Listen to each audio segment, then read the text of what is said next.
value as a person. Nowadays, if you Wikipedia somebody, they'll say their estimated net worth is so and so and so forth. So how is humanity valuing other human beings?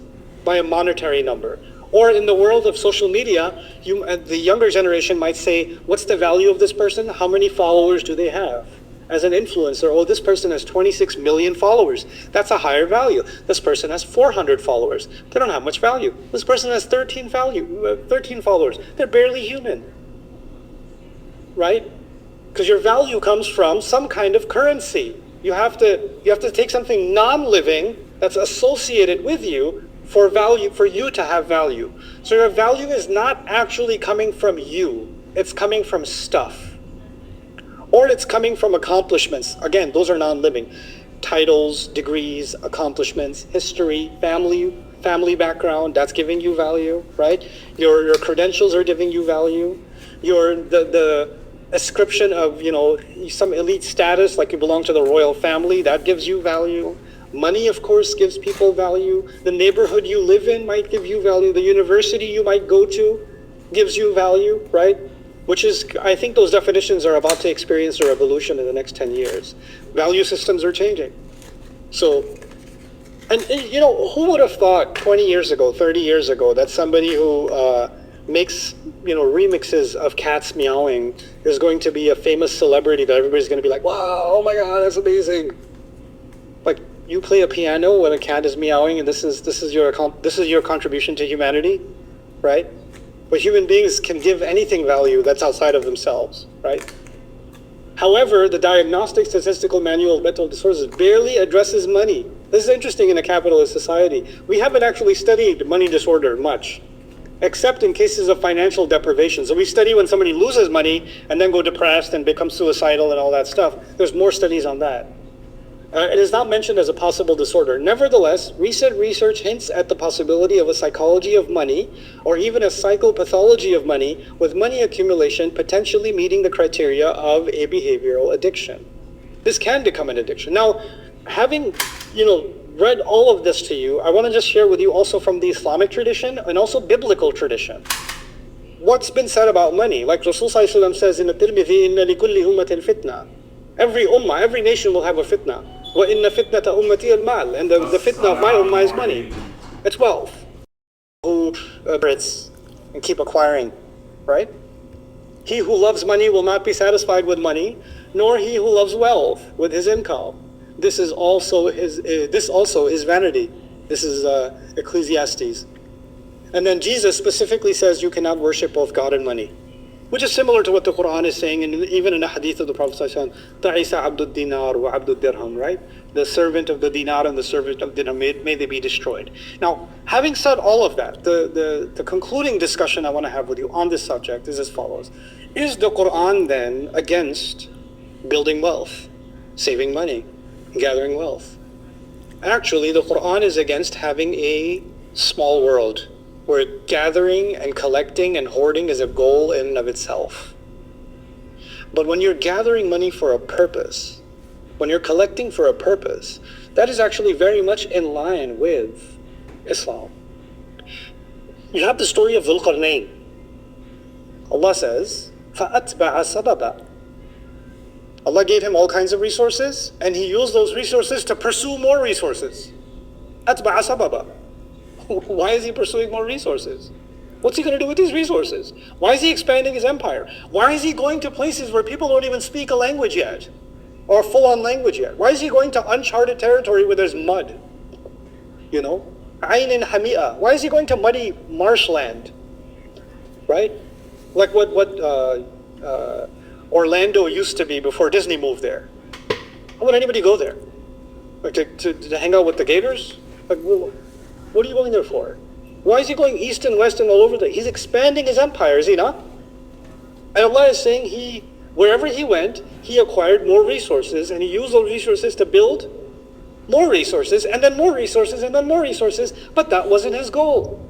What was his goal? Wherever he goes, he makes sure corruption is put to an end.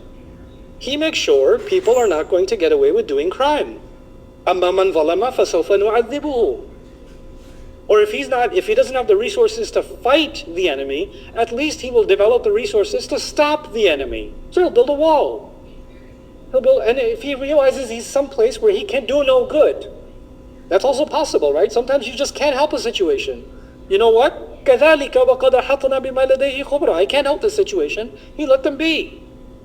But he's constantly building. The Quran's picture of what we're supposed to do with wealth is to build more for a greater objective, for the benefit of humanity, for the bringing about of justice, for the bringing about of the end of corruption, the end of being looted and robbed and killed without purpose. Inna ya'juja wa ma'juja mufsiduna fil ardi. That's the idea. It's the Christian, the Catholic idea was wealth itself is a curse. You're not supposed to earn wealth. And it's funny, it was a convenient idea because wealth is not for you, it's for the king. Give to the church and give to the God-chosen king. Make them wealthy, not you. So it was a very convenient ideology because it served the church and it served the king, right? But we have, unfortunately, in Islamic discourse, we've developed this idea of a terrible fear of hubb ad-dunya, right? Because if we find in the Quran this dunya's worth, وَمَا الْحَيَاةُ الدُّنْيَا إِلَّا لَهْوٌ وَلَعِبٌ, right? Or you find a hadith where it's not worth the wing of a mosquito, right? Or even one Fajr Salah is better than the whole world and everything in it. And when you read all of this literature, what thought starts building in your head? This world is nothing. This world is nothing. This world is nothing. And that becomes a this world is nothing disorder. Because on the other extreme is this world is everything disorder. And on the other extreme is what? This world is nothing. These are both disorders. If this world is nothing, why are you going around the Kaaba wearing the clothes that mimic your presence before Allah on Judgment Day or at the moment of your death? Why are you saying رَبَّنَا آتِنَا فِي الدُّنْيَا حَسَنَةً وَفِي الْآخِرَةِ حَسَنَةً? Why in the world are you going to Hajj, which is supposed to be the most spiritual experience of your life, and your Rabb is telling you لَيْسَ عَلَيْكُمْ جُنَاحٌ أَن تَبْتَغُوا فَضْلًا مِّن رَبِّكُمْ? There's no harm if you pursue some business opportunities when you go to Hajj. Why would that be the case? Because Allah wants us to make the most of this world for a higher purpose. Why is it that Allah says about the people of the book that came before us, لَوْ أَنَّهُمْ أَقَامُوا التَّوْرَاةَ وَالْإِنْجِيلَ لَأَكَلُوا مِنْ فَوْقِهِمْ وَمِنْ تَحْتِ أَرْجُلِهِمْ? Had they established Torah and Injil, they would have eaten from above and from below.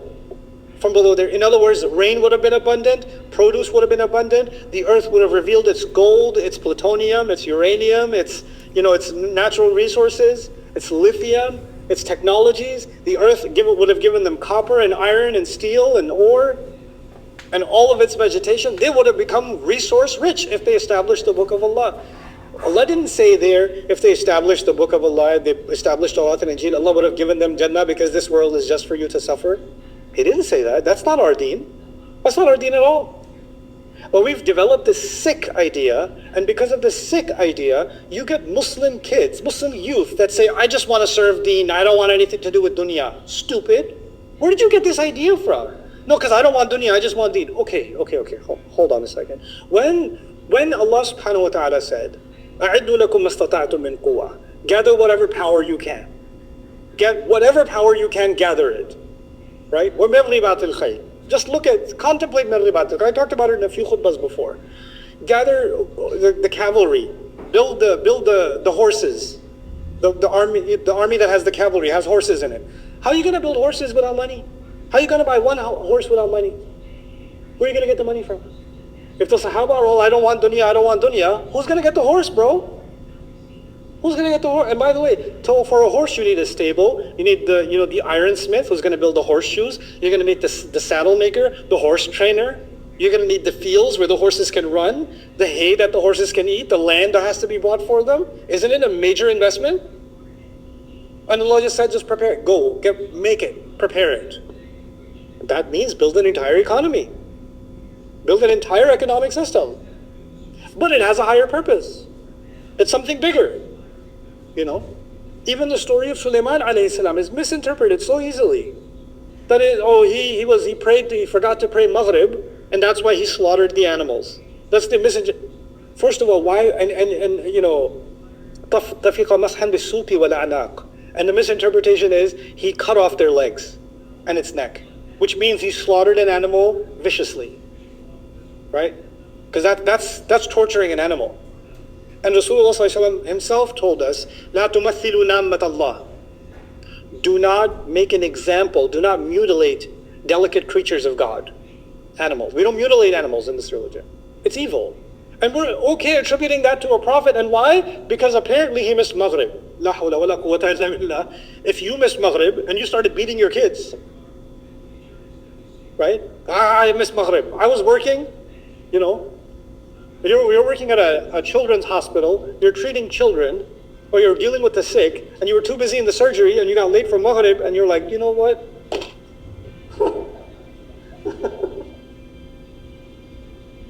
Are you serious right now? No, حتى توارت بالحجاب. The tawarat is not tawarat al-shams. It doesn't have to be tawarat al-shams in that story. It could be he was training the horses, and he made the horses run, and they ran as far as they could until he couldn't see them anymore. In other words, he's trained the horses really well. And تَفِقَ مَسْحًا بِالسُّوقِ وَالْأَعْنَاقِ is he's feeling their neck and he's feeling their legs, as a good horse trainer does.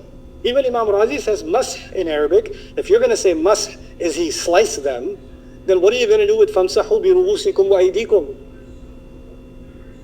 Right? The Quran says do mash over your heads and your hands. You're going to slice your wrists. Well, every time you make wudu, you're going to end up at the hospital. You didn't have water. What have we done? We've created a narrative in which dunya is condemned. Dunya is dangerous. It's definitely dangerous, and we will see in the coming ayat how dangerous it is. So it's like you're handling a radioactive material. Handle with care, and make sure you use it for the right. Don't treat it casually. Treat it with care, but doesn't mean don't treat it. Doesn't mean don't use it. You understand? Something can be poisonous. A snake can be poisonous, but it can have the antidote in it, isn't it? The snake's venom has the antidote in it, right? So the snake has to be dealt with, but if you don't deal with it, you'll never get the venom out. You'll never get the antidote out. This is the attitude we have. We don't hate dunya. We use dunya. We use dunya. And actually, Allah even encouraged us to enjoy this dunya. Why is he describing fruits that have beautiful covers on them, or winds that have a beautiful scent in them? If our job on earth was only to survive, why would he make the mountains beautiful? Why would he make the animals? Why would there be flowers? Why would there be nature? Why would there be beautiful children? We should all look a certain way just for function. There should be no beauty on this earth.